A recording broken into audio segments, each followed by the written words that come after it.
Bienvenue dans les podcasts Alikama, les podcasts qui font du bien. Une production de Elder Almeida pour Kaizen Santé, avec la participation de Isabelle Ribeiro. La mangue, ce fruit orange et juteux, est issu du manguier, un arbre tropical originaire de l'Inde. Le manguier, Mangifera indica, au feuillage persistant, dense et vert foncé, fait partie des Anacardiaceae, famille qui produit aussi d'autres fruits bien connus, les noix de cajou et la pistache. Cette domestication remonterait à plus de 4000 ans avant notre ère et aujourd'hui, on en répertorie plus de 25 000 variétés. En Inde, il est considéré comme le roi des fruits. Selon la tradition, Bouddha aurait reçu de la courtisane Ambapali un verger de manguier pour y méditer, se faire un peu d'argent et poursuivre sa voie. La mangue, qu'on appelle aussi pêche des tropiques, peut peser de 300 grammes à 2 kilos. C'est le 6e fruit le plus produit au monde après la banane, le raisin, l'orange, la pomme et la banane plantain. La moitié de la production mondiale vient de l'Inde. La France produit environ 3500 tonnes de mangue par an dans les îles de la Guadeloupe, la Martinique, la Guyane, la Réunion et Mayotte. Que nous dit la médecine chinoise ? La mangue se dit en chinois mango. Elle est de saveur douce et acide et de nature fraîche. La saveur acide contient la sueur et arrête la diarrhée. Elle régénère les liquides organiques, en particulier ceux de l'estomac. Pour renforcer cette action, au Burkina, la mangue est servie en ajoutant un peu de citron vert dessus. Les méridiens, organes cibles, sont ceux de la rate et de l'estomac. La mangue a comme principale action de tonifier l'estomac, arrêter les vomissements, dissiper la soif, favoriser la miction, clarifier le feu moyen et abaisser le vent interne. Dans le Shi Xing Benkao, il est dit « La mangue traite l'absence de communication des méridiens chez les femmes et la non-circulation dans les vaisseaux sanguins chez les hommes. » En médecine traditionnelle chinoise, on considère que l'estomac déteste quand il a une stagnation d'aliments et de liquides. C'est ce qui favorise des états de nausée, de remontée à contre-courant de l'énergie, pouvant aller jusqu'au vomissement. C'est ce qui se produit lorsqu'on boit trop de liquide pendant un repas et encore plus s'il fait très chaud et humide à l'extérieur. La mangue, parce qu'elle fait circuler l'énergie et harmonise l'estomac, permet d'éviter ce type de situation.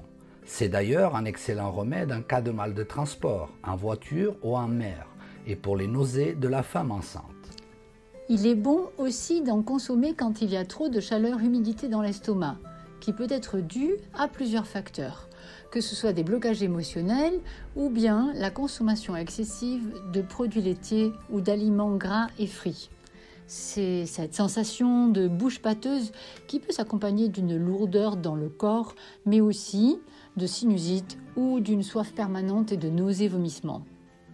C'est un fruit qui favorise grandement la diurèse, soit la production de liquides organiques, quelle qu'en soit la cause. En dehors du vin externe, celui de la nature, il existe en médecine traditionnelle chinoise ce que l'on appelle le vin interne. C'est un déplacement trop rapide et excessif d'énergie, en particulier vers le haut du corps. Cet état est souvent à mettre en relation avec un excès de yang au niveau du foie. La mangue est alors excellente. Elle permet de traiter les vertiges, en particulier ceux de minière et l'hypertension artérielle. Une consommation régulière permet également d'agir sur les problèmes d'aménorrhée. Dans les familles chinoises, on prend une infusion de mangue en cas de toux, de difficultés respiratoires, mais aussi d'angine chronique ou d'aphonie. La mangue peut aussi devenir un excellent masque de beauté. On peut prendre 2 cuillères à soupe de pulpe de mangue qu'on a hachée, on ajoute une cuillère à café de miel et une cuillère à soupe d'huile d'amande douce, le tout bien mélangé et on l'applique sur le visage. On laisse reposer 15 minutes, on rince ce masque, il est parfait pour tous les types de peau. Les recherches modernes insistent sur le fait que la mangue contient de très nombreuses fibres. Elle permet l'augmentation du péristaltisme intestinal, facilitant ainsi l'élimination des déchets, donc des sels. La mangue, comme la goyave ou le litchi, contient une très grande quantité de polyphénol, à très grande capacité antioxydante, avec toutes les vertus que l'on connaît. Elle protège les cellules du corps des dommages causés par les radicaux libres, contribue à diminuer le risque des maladies cardiovasculaires et de certains cancers, en particulier digestifs.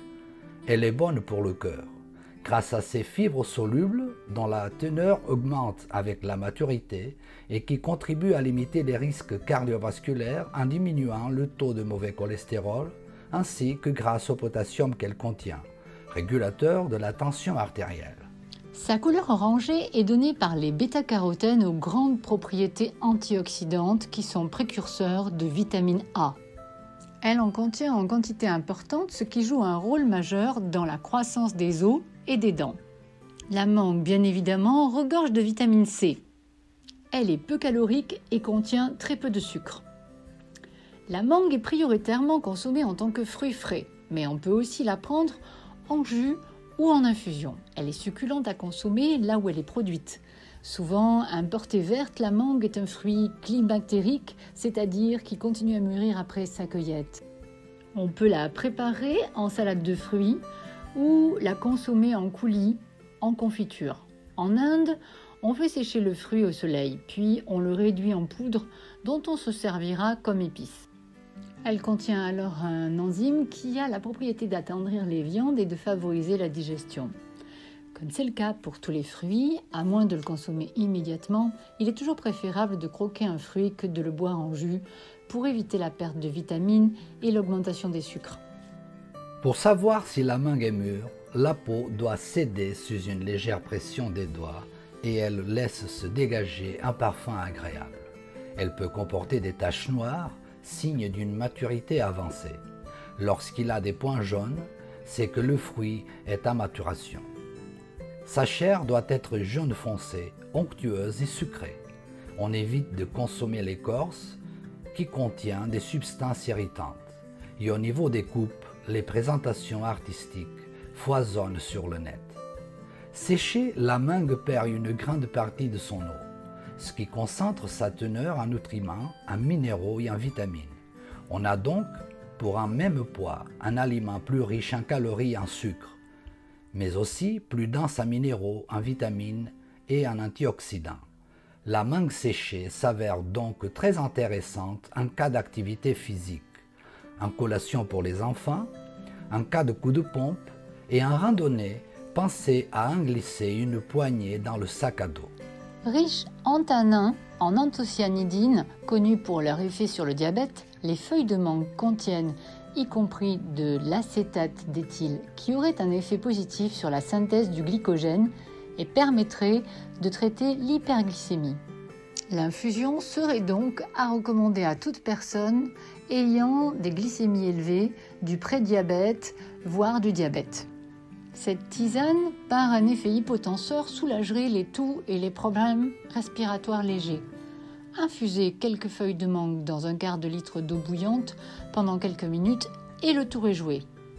La mangue doit être conservée dans un endroit sec et frais, mais jamais au réfrigérateur. En effet, elle ne supporte pas les températures inférieures à 8 degrés. Pour les noyaux, pas de gaspillage.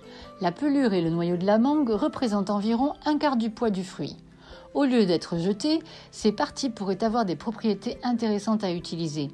La pelure de la mangue est reconnue comme une source de pectine de haute qualité. Les composés phénoliques de la peau et du noyau en font un antioxydant naturel. Et il constitue également une source d'huile comestible, d'amidon et de farine. Attention toutefois, comme la mangue met en mouvement le souffle du vent, c'est-à-dire qu'elle fait circuler le sang et l'énergie, mieux vaut ne pas en consommer en convalescence de maladies épidémiques. Évitez également d'en prendre après un repas copieux, contenant de l'ail ou des aliments piquants, car elle peut engendrer des ictères. En conclusion, la mangue étant un fruit des pays tropicaux, elle ne pousse évidemment pas dans nos climats tempérés. On doit donc la consommer quand il fait très chaud. C'est un excellent fruit à prendre dès que l'on voyage, surtout pour harmoniser l'estomac. Un proverbe haïtien dit de mango. Si waptan en bas pied mango, mango qu'a tombé. Ce qui peut se traduire par si tu attends sous le manguier, la mangue peut tomber. Autrement dit, Tant qu'à attendre, mieux vaut attendre sous le manguier, c'est là où la mangue peut tomber. Vous pouvez écouter tous les podcasts des alicaments sur www.kaizensanté.fr. Nous vous remercions de votre écoute et à bientôt pour de nouveaux podcasts.